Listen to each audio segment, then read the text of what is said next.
السلام علیکم ورحمۃ اللہ وبرکاتہ۔ الحمد للہ رب العالمین وصلی اللہ علی نبینا محمد وعلی آلہ وصحبہ وسلم تسلیما کثیرا۔ رب اشرح لی صدری ویسر لی امری واحلل عقدۃ من لسانی یفقہوا قولی۔ اللہ کے نبی صلی اللہ علیہ وسلم نے اپنے زمانے کے متعلق ارشاد فرمایا، قرنی، سب سے بہتر زمانہ رسول اللہ صلی اللہ علیہ وسلم کا زمانہ ہے، جس زمانے میں مومنوں کی جماعت صحابہ اکرام نے زندگی گزاری اور ہر خیر ان کو نصیب ہوتا رہا، یعنی عبادتوں کی اچھائی، ماحول کی اچھائی، عقیدے کی اچھائی، اخلاقیات کی اچھائی، اس لیے کہ جس سے وہ دین سیکھتے تھے وہ خود وہ شخصیت تھی جو دین سکھانے کے لیے دنیا میں بھیجے گئے ہیں۔ اس لیے صحابہ اکرام اللہ کے نبی صلی اللہ علیہ وسلم کے ساتھ وقت بتانے اور آپ کی صحبت میں زندگی گزارنے میں بہت ہی ان کے لیے ایمان کی تازگی والی بات تھی۔ عائشہ رضی اللہ عنہا ارشاد فرماتی ہیں، ایک شخص مدینے میں تھے، صحابی رسول اللہ صلی اللہ علیہ وسلم، وہ اللہ کے نبی صلی اللہ علیہ وسلم کے پاس ایک دن آئے اور کہا، نبی صلی اللہ علیہ وسلم، میں آپ کو بہت زیادہ پسند کرتا ہوں، بہت زیادہ جو سو محبت کرتا ہوں، اور آپ میرے قریب میری جان سے بھی زیادہ عزیز ہیں، میری جان سے بھی زیادہ محبوب ہیں، حتیٰ کہ میں جب اپنے گھر والوں میں ہوتا ہوں، اپنے بچوں کے ساتھ ہوتا ہوں، میری اولاد سے بھی زیادہ عزیز آپ مجھ کو ہیں۔ یعنی جو پہلی جملہ سے انہوں نے کہا کہ آپ میری جان سے بھی زیادہ مجھے عزیز ہیں، مطلب یہ کہ آپ کی دفاع میں، آپ کی جان کی دفاع میں، آپ کو بچانے، آپ کی گستاخی کے خلاف آواز اٹھانے، یہ تمام چیز کام کرنے میں اگر میری جان بھی چلی جائے تب بھی پرواہ نہیں ہے، اس لیے کہ رسول اللہ صلی اللہ علیہ وسلم کی دفاع میں جان کو گوا دینا یہ بھی جو سو مرتبے والی موت ہے۔ میری جان سے بھی زیادہ آپ عزیز ہیں اور میری اولاد سے بھی زیادہ آپ عزیز ہیں، یعنی اولاد، بیوی، بچے، دنیاوی کام کاج کے لیے میں آپ کے طریقے، آپ کی سنت، آپ کی شریعت کو نہیں چھوڑ سکتا۔ پھر فرمایا، لیکن جب میں اپنے گھر میں ہوتا ہوں اور آپ کی یاد آتی ہے تو میں مسجد نبی آ جاتا ہوں، اور کہیں آپ ہوتے ہیں تو دور سے آپ کا دیدار کر لیتا ہوں، آپ کو دیکھ لیتا ہوں، لیکن پھر جب کبھی میں اپنی موت کو یاد کرتا ہوں اور پھر آپ کی موت کو یاد کرتا ہوں، اور جب دنیا سے ہم وفات پا کر چلے جائیں گے، اور آپ تو نبیوں میں سے ہیں، امام الانبیاء ہیں، اللہ عز و جل آپ کو اونچے درجات، اونچے مقام والی جنت عطا کرے گا۔ اور ایک جنت کا ذکر آیا ہے، جیسے اذان کے بعد کی دعا ہے، اللہم رب هذه الدعوة التامة والصلاة القائمة آت محمد الوسیلہ۔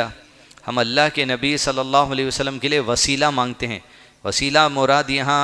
یہ نہیں ہے کہ ہم آپ کے وسیلے سے دعا مانگتے ہیں، آپ صلی اللہ علیہ وسلم نے فرمایا جنت کا ایک درجہ ایسا ہے جس کا نام الوسیلہ ہے، اور اللہ تعالیٰ ساری کی ساری انسانیت میں سے جنت کا وہ درجہ صرف ایک شخص کو ہی عطا کرنے والے ہیں، اور اللہ کے نبی صلی اللہ علیہ وسلم نے کہا، امید ہے میرے رب سے کہ الوسیلہ محمد صلی اللہ علیہ وسلم کو دیا جائے گا۔ یعنی اذان، ہر نماز کے بعد ہم یہی دعا کرتے ہیں، اللہ تعالیٰ ہمارے نبی کو الوسیلہ جنت کا حصہ عطا کر دے۔ تو آپ کی جنت کہاں ہوگی؟ اور صحابی نے کہا، پھر میں بالفرد جنت میں داخل ہو گیا تو میری جنت کا مقام کدھر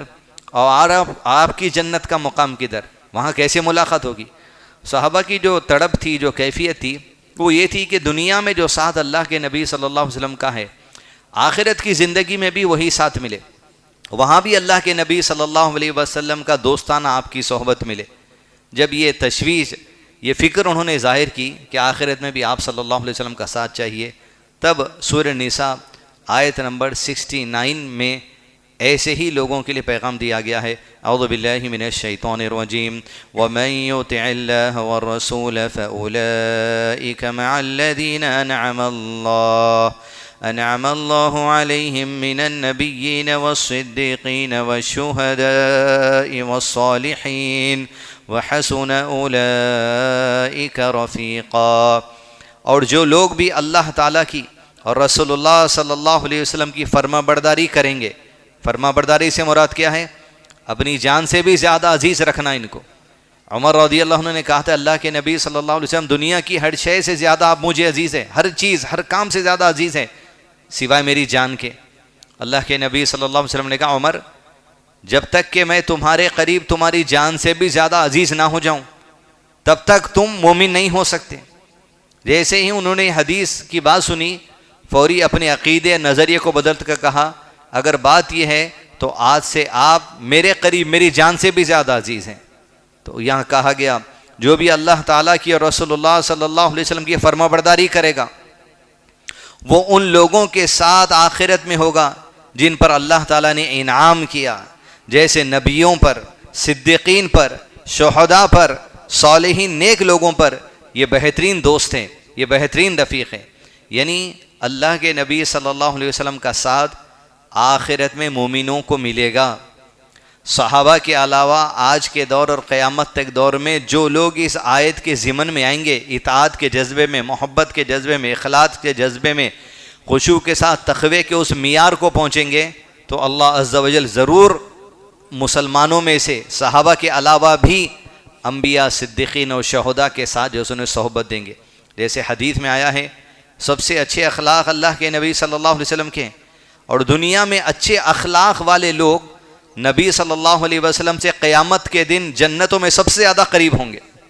یعنی اللہ کے نبی صلی اللہ علیہ وسلم کی قربت ملے گی، آپ صلی اللہ علیہ وسلم کا ساتھ وہاں ملے گا اچھے اخلاق پیش کرنے والوں کے لیے۔ تو اطاعت میں عقیدہ بھی ہے،